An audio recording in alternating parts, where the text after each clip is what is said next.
L'homme de père et de mère congolais ne cesse d'envoyer des diatribes au président rwandais Paul Kagame, accusé à raison de soutenir le mouvement rebelle M23. Noël Tchiani Muadiamvita est monté sur ses grands chevaux ce vendredi 5 août 2022, à travers un message publié sur son compte.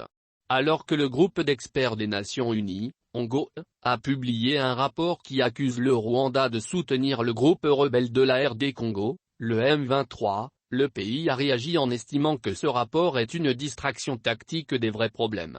Les allégations du rapport publié le jeudi 4 août affirmaient que l'armée rwandaise avait soutenu et fourni une assistance logistique au M23, un groupe rebelle qui sévit en République démocratique du Congo. Cependant, une déclaration de la porte-parole du gouvernement, Yolande Makolo, indique que le Conseil de sécurité de l'ONU a reçu un rapport de Longe sur la RDC en juin 2022, qui ne contenait aucune de ces fausses allégations, et un rapport à mi-parcours est attendu en décembre. Cela ne peut être qu'une tactique pour détourner l'attention des vrais problèmes. Au pays, cette réaction de Kigali est trop loin de réexulter les Congolais. Le très nationaliste M.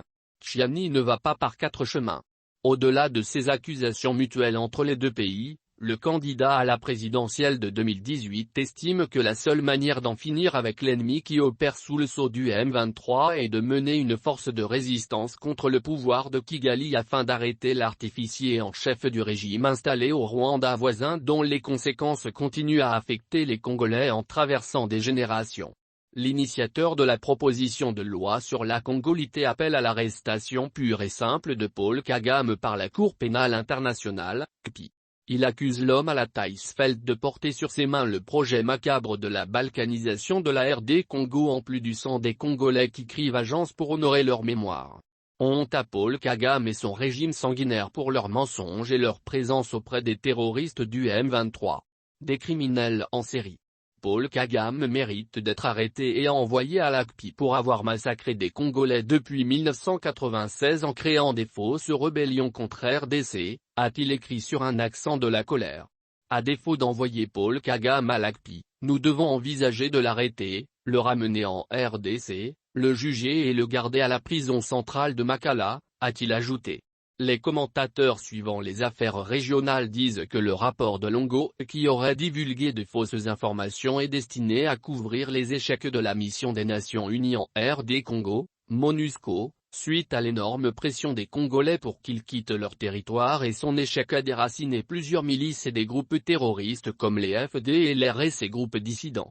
La déclaration du gouvernement rwandais a également fait allusion au même scénario indiquant que, tant que le problème des FDLR, qui opèrent en étroite collaboration avec l'armée de la RDC, n'est pas pris au sérieux et résolu, la sécurité dans la région des Grands Lacs ne peut être assurée.